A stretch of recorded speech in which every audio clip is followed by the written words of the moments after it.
याद है जब हेला ने थॉर का हैमर तोड़ दिया था। इस मूवमेंट ने काफी सारे सुपर फैंस का अटेंशन ग्रैब किया था, क्योंकि रैग्नारोक से पहले म्यूनर को एक इंडिस्ट्रक्टिबल हथियार माना जाता था। लेकिन ये पहली बार नहीं है जब म्यूनर ब्रेक हुआ हो कॉमिक्स में डिस्ट्रॉयर की बीम से, और इवन हल्क ने सिर्फ अपने रॉ स्ट्रेंथ से म्यूनर को तोड़ा है। इसलिए आज हम उस हर एक मूवमेंट की बात करने वाले हैं जब म्यूनर डिस्ट्रॉय हुआ है। तो सबसे पहले हैमर टूटा था थॉर रैग्नारोक में, जहाँ ओडिन मर जाता है। उसके मौत के ठीक बाद हेला हेल डायमेंशन से बाहर आती है और सबसे पहले गॉडेस ऑफ डेथ थॉर के हैमर को तोड़ देती है। इस समय हेला अपने वीकेस्ट फॉर्म में थी, लेकिन उसने बिना किसी दिक्कत के हैमर को तोड़ दिया, जो ये दिखाता है कि वो कितनी ज्यादा पावरफुल है। लेकिन हैमर टूटने के बाद भी उसके ऊपर की एन्चेंटमेंट इरेज नहीं होती और इसी जगह पर न्यू एसगार्ड बनता है। लेकिन थॉर के मंत्र फूकने की वजह से म्यूनर जेन फोस्टर को वर्दी बना देता है। दूसरी बार म्यूनर टूटा व्हाट इफ सीजन 2 में। ये एक अल्टरनेट यूनिवर्स की कहानी है जहाँ हेला गॉडेस ऑफ लाइट बन जाती है, पर ओडिन हेला को हेल डायमेंशन में कैद कर देता है और डायमेंशन से बाहर आते ही वो सबसे पहले ओडिन पर अटैक कर देती है। लेकिन अगेन ओडिन एक स्काई फादर है, इसलिए वो हैमर को तोड़ देता है और हेला को मिडगार्ड पर भेज देता है। तीसरी बार म्यूनर ब्रेक हुआ था व्हाट इफ सीजन 3 में, जब काहोरी स्ट्रेंज सुप्रीम पर हैमर फेंक के मारती है। पर स्ट्रेंज अपने डीमन फॉर्म में होता है और ये एक मल्टीवर्सल एंटिटी है,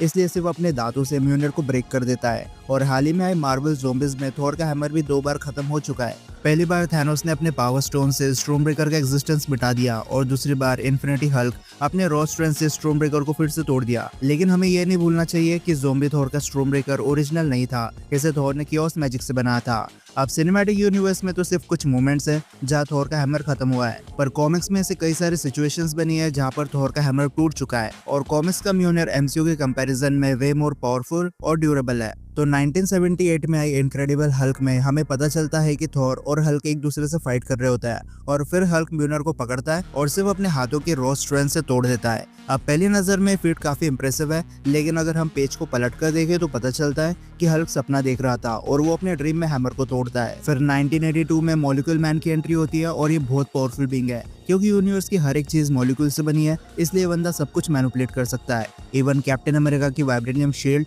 टोनी स्टार्क का बना gold titanium armour, silver surfer का कॉस्मिक सर्फ बोर्ड और थॉर का हैमर भी मॉलिक्यूल मैन ने इन्हें तोड़ा नहीं, बस अपने एबिलिटीज से मेल्ट कर दिया। फिर 1988 में थॉर का हैमर फिर से टूट गया, लेकिन इस टाइम पर गॉड ऑफ थंडर सेलेस्टियल एक्सेटार पर अपना सबसे पावरफुल अटैक गॉड ब्लास्ट को यूज करता है। म्यूनर इतनी एनर्जी झेल नहीं पाता और डिस्ट्रॉय हो जाता है। फिर अगर आपने थॉर रैग्नारोक वाली स्टोरी पढ़ी है, वही रून किंग वाली, तो वहाँ पर भी थॉर का हथौड़ा टूट जाता है, इसलिए रून पावर्स मिलने के बाद भी थॉर अपने हैमर को रिपेयर करवा लेता है सर्टर की हेल्प से। पर जब ओडिन के बाद लोकी एसगार्ड का किंग बन जाता है, तब वो एसगार्ड के सारे वॉरियर्स को उरु मेटल से बने वेपन्स दे देता है, और एक मोमेंट पर म्यूनर 4 हैमर से एक ही समय पर हिट करता है। 4 जगह से सेम अमाउंट ऑफ फोर्स लगने की वजह से म्यूनर यहाँ पर टूट जाता है। इसके बाद रैग्नारोक साइकिल खत्म होने के बाद थॉर मिडगार्ड पर अपना न्यू एसगार्ड बनाता है और अपने ओडिन फोर्स से सारे मरे हुए एसगार्डियंस को समन करता है। लेकिन इसी के साथ वह बोर भी समन हो जाता है। अब जो नहीं जानते उन्हें बता दूं कि बोर थॉर का ग्रैंडफादर है, और एसगार्डियन जितने ओल्ड होते हैं उतने पावरफुल बन जाते हैं। इसलिए थॉर खुद ही एडमिट करता है कि अगर उसके पास ओडिन फोर्स ना होती तो बोर का एक हिट इनफ था उसे खत्म करने के लिए। लेकिन फिर थॉर एक फाइनल ब्लो मारता है और बोर वही खत्म हो जाता है। पर अब म्यूनर फिर से टूट चुका है। बट बाद में थॉर बताता है कि बोर को बीट करने के लिए उसने अपनी सारी फिजिकल स्ट्रेंथ और ओडिन फोर्स को यूज किया था, जिसकी वजह से स्ट्रॉन्गेस्ट एसगार्डियन तो मर गया, लेकिन साथ में हैमर भी टूट गया। फिर म्यूनर वापस बना ही था कि गॉड द गॉड बुचर की एंट्री हो जाती है। जब थॉर इससे 1v1 बैटल करता है तब तो कुछ नहीं होता, लेकिन फिर गॉड बुचर ने एक गॉड बॉम्ब बनाया था जो एंटायर टाइमलाइन से गॉड्स का एग्जिस्टेंस मिटा देता। इस बॉम्ब को डिस्ट्रॉय करना इम्पॉसिबल था, इसलिए थॉर इसे एब्जॉर्ब कर लेता है। लेकिन इस प्रोसेस में थॉर का हैमर भी ब्रेक हो जाता है, और अभी कुछ साल पहले आए cosmic king Thor story line में भी हैमर टूटा है। लेकिन इस फाइट में थॉर स्टॉर्म ब्रेकर म्यूनर पर दे मारता है, जिसकी वजह से म्यूनर को कुछ नहीं होता, लेकिन स्टॉर्म ब्रेकर टूट जाता है। ये बात अलग है, बाद में बेटर एबल को एक स्वॉर्ड एज अ वेपन मिल जाती है।